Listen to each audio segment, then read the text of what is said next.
কখনো RG Kar medical college, কখনো Kasba law college. কামদুনির college ফেরত পড়ুয়া মেয়েটি বা সোদপুরের মেধাবী চিকিৎসক অভয়া, বাঁচতে দেওয়া হয়নি তাদের। কিন্তু এগুলো কি কোনো বিচ্ছিন্ন ঘটনা? রাজ্যের প্রতিটি কলেজের হাল এখন কীরকম?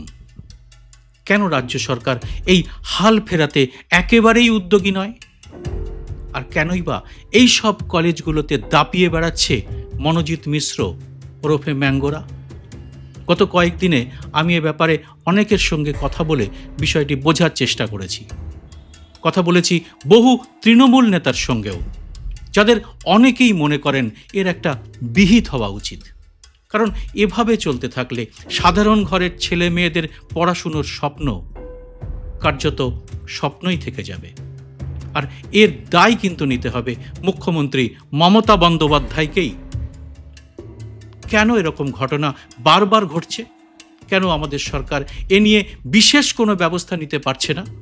কেন প্রতিটি ঘটনা নিয়ে আমাদের নাগরিক সমাজ তেমনভাবে প্রতিবাদী হতে পারছে না? কেনই বা বিরোধীরা এ নিয়ে তেমন সোচ্চার নয়? কসবা কাণ্ডের প্রেক্ষিতে আজকের এই এপিসোডে এই বিষয়টি নিয়েই আলোচনা করব।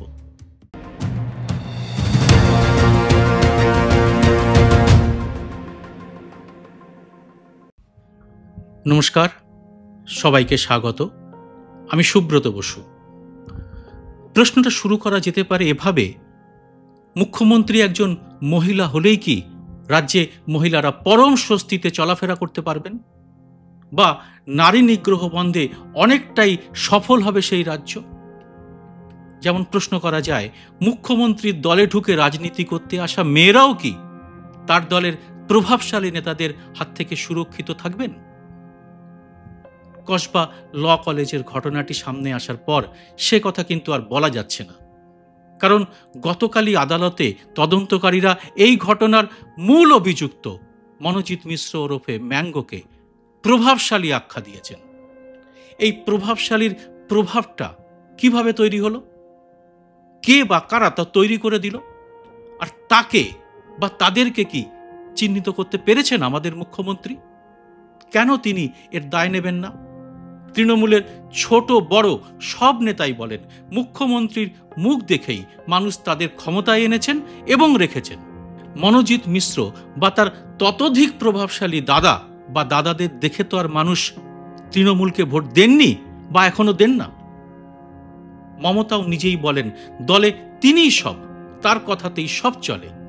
তাহলে কেন ঘটনার প্রায় এক সপ্তাহ পরেও তদন্তটা কেবল মনোজিৎ পর্যন্তই আটকে থাকলো? তার উপরে মানে তার মদতদাতারা কেন রয়ে গেল ধরাছোঁয়ার বাইরে? প্রশ্ন তোলা যাবে, কিন্তু উত্তর মিলবে না, বরং গুলিয়ে দেওয়া হবে নানা বাহানায়। আর এর মধ্যে কি হারিয়ে যাবে মূল প্রশ্নটা? সেটা হলো, মনোজিতের এই কসবা কাণ্ডেই কি শেষ হবে এই নারী নিগ্রহ, নাকি এরকমই চলতে থাকবে বারবার? আরজিকরের পরে কসবা, কসবার পরে আরও কি ঘটনার জন্য অপেক্ষা করে থাকবো আমরা? আর সেটা আমাদের যে কোনো পরিবারই হতে পারে। রাজ্যে আমরা, আমাদের মেয়েরা সবাই কি সুরক্ষিত? কেন বলছি এ কথা? এই কসবা কাণ্ডের পরে খোঁজ নিতে গিয়ে জানলাম রাজ্যের প্রায় প্রতিটি কলেজেই এরকম মনোজিতদের রমরমা, এবং তারা সবাই কিন্তু প্রবল প্রভাবশালী। মানে মনোজিৎ কোনো বিচ্ছিন্ন চরিত্র নয়। তৃণমূল সরকার এই রাজ্যে ক্ষমতায় আসার পর থেকেই রাজ্যের কলেজগুলিতে ছাত্র সংসদ নির্বাচন অনিয়মিত হয়ে যায়। শেষ ছাত্র সংসদ নির্বাচন হয়েছে 2020 সালে যাদবপুর বিশ্ববিদ্যালয়। এর আগে 2019 সালে প্রেসিডেন্সি বিশ্ববিদ্যালয় হয়েছিল নির্বাচন। তবে রাজ্যের কলেজগুলিতে 2017 সালের পর আর ছাত্র সংসদ নির্বাচন হয়নি। মানে 7 বছর ধরে রাজ্যের কোনো কলেজে ছাত্র সংসদ নেই। তাহলে কারা চালাচ্ছে এই ইউনিয়ন রুমগুলো? কি চলছে সেখানে? আর এখান থেকে কিভাবে জলের মতো আসছে টাকা? চলছে মোৎসব, মদের ফোয়ারা। আমরা যারা এককালে অল্প বিস্তর ছাত্র রাজনীতির সঙ্গে যুক্ত ছিলাম তারা জানি, নিয়ম অনুযায়ী ছাত্র সংসদের মেয়াদ শেষ হয় 1 বছরে। আর এভাবেই রাজ্যে অনেক বড় নেতাই তাদের ছাত্র জীবনে প্রভাবশালী হয়েছিলেন।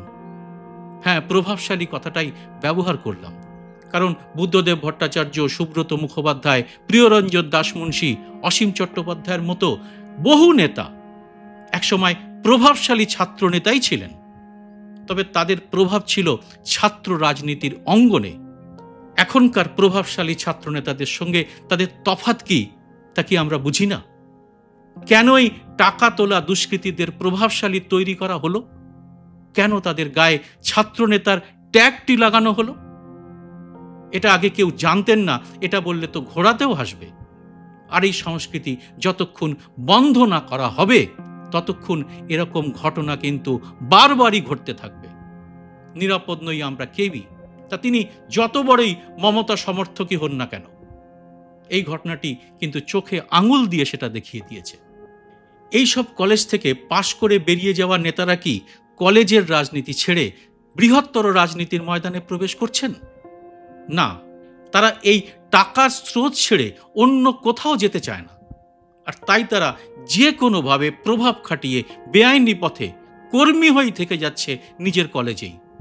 এরকম কতজন কর্মী আছেন রাজ্যের বিভিন্ন কলেজগুলোতে, তা কি খতিয়ে দেখেছেন তৃণমূলের শীর্ষ নেতারা? এরাই কিন্তু এখন রাজ্যের প্রতিটি কলেজের ভাইরাস। এরাই সম্পূর্ণভাবে দখল করে রেখেছে কলেজগুলোকে। আমাদের রাজ্যের শিক্ষামন্ত্রী গত কয়েক বছর ধরেই বলে চলেছেন ছাত্র ভোট হোক, তা নাকি তারাও চান। মুখ্যমন্ত্রীর সঙ্গে আলোচনা করে এ বিষয়ে তারা সিদ্ধান্ত নেবেন, কিন্তু কতদিনে সেই সিদ্ধান্ত নেওয়া হবে তা কিন্তু কেউ জানেন না। তবে মোটামুটি এটা পরিষ্কার, আগামী বিধানসভা ভোটের আগে এই সিদ্ধান্ত নেওয়া হবে না। তার কারণ বোঝার জন্য কোনো রকেট সায়েন্স জানার দরকার হবে না। রাজ্যের ছাত্র ভোটে যদি বিন্দুমাত্র সরকার বিরোধী ছায়া দেখা যায়, তার প্রতিফলন পরবর্তী বিধানসভা নির্বাচনে পড়তেই পারে। আর এই আশঙ্কা সরকার পক্ষকে প্রতিনিয়ত তাড়া করে চলেছে। গত 7 বছর ধরে এই আশঙ্কাতেই কি তাহলে করা হচ্ছে না ছাত্র ভোট?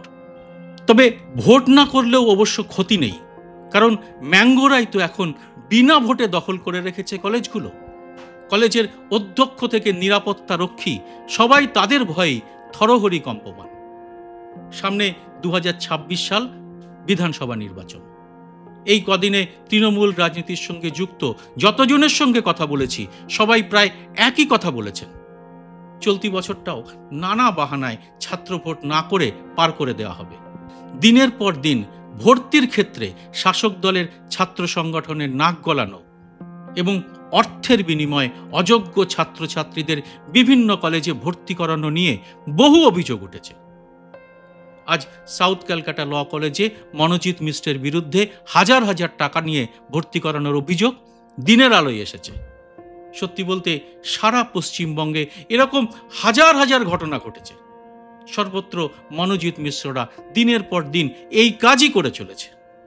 বছর কয়েক আগে আশুতোষ কলেজে ছাত্র ভর্তিতে টাকা লেনদেনের অভিযোগ উঠেছিল, কিন্তু কোনো তদন্ত হয়নি, কারণ ওখানেও রয়েছে আরেকজন প্রভাবশালী ছাত্রনেতা যিনি এখন ওই কলেজেই কর্মরত। টিএমসিপির অন্দরের খবর, মনোজিৎ মিশ্র এই নেতারই খুব কাছের মানুষ। মনে করুন, তৃণমূল ক্ষমতায় আসার পর কলেজ বিশ্ববিদ্যালয় অর্থের বিনিময়ে অযোগ্যদের ভর্তি করার অভিযোগের মাত্রা এমনটাই বেড়েছিল যে শেষ পর্যন্ত রাজ্য সরকারকে কেন্দ্রীয়ভাবে ছাত্র ভর্তির প্রক্রিয়া শুরু করতে হয়। আর এসব ঘটনার সামান্য প্রতিবাদ হলে কি হয়? কলকাতার বিদ্যাসাগর কলেজের কথা মনে করুন। অবলুপ্ত ছাত্র সংসদের নেতাদের হাতে শিক্ষক শিক্ষিকাদের হেনস্থার ঘটনা এই কলেজে বারবার ঘটেছে। কলকাতা বিশ্ববিদ্যালয়ের কেমিক্যাল ইঞ্জিনিয়ারিং বিভাগের শিক্ষক ভাস্কর দাসকে 2018 সালে নিগ্রহের ঘটনাটি মনে করুন।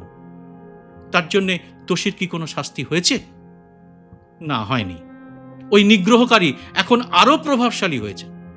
তার বিরুদ্ধে পড়ুয়াদের খুন এবং নিগ্রহের হুমকি, ছাত্র সংসদের ঘরে মদ্যপান সহ বিভিন্ন অভিযোগ রয়েছে। পরিস্থিতি এতটাই খারাপ হয়েছে, সম্প্রতি কলকাতা বিশ্ববিদ্যালয় কর্তৃপক্ষ প্রতিটি ক্যাম্পাসের ইউনিয়ন রুম বন্ধ করে দিয়েছে। যদিও তাতে কি দাপট কমেছে এইসব তথাকথিত ছাত্র নেতার? এরকম অবস্থা হবে, আগে কি ভাবা যেত? এখন প্রশ্ন, এই দাপট কমানোর কাজটি করবেন কে? কার দায়িত্ব রাজ্যের শিক্ষা পরিস্থিতিকে স্বাভাবিক করার? কেন আমাদের মতো সাধারণ মানুষকে তাদের ছেলে মেয়েদের পড়ানোর জন্যে চাটিবাটি বিক্রি করে বেসরকারি কলেজের আকাশ ছোঁয়া ফি ভরতে হবে? কেন একটি ভালো শিক্ষার পরিবেশ পাওয়ার জন্যে সন্তানদের ভিন রাজ্যের কলেজগুলোতে পাঠাতে হবে আমজনতাকে? প্রশ্নটার জবাব কিন্তু দিতে হবে আমাদের মুখ্যমন্ত্রীকেই। ধানাই পানাই কথা বলে ভিন রাজ্যের নারী নিগ্রহের উদাহরণ টেনে এই প্রশ্ন থেকে পাশ কাটানোর সময় কিন্তু চলে গেছে, আর কাজটা তাকেই করতে হবে। এ ব্যাপারে আপনারা কি বলেন জানান কমেন্ট বক্সে। জয় হিন্দ, সত্যমেব জয়তে।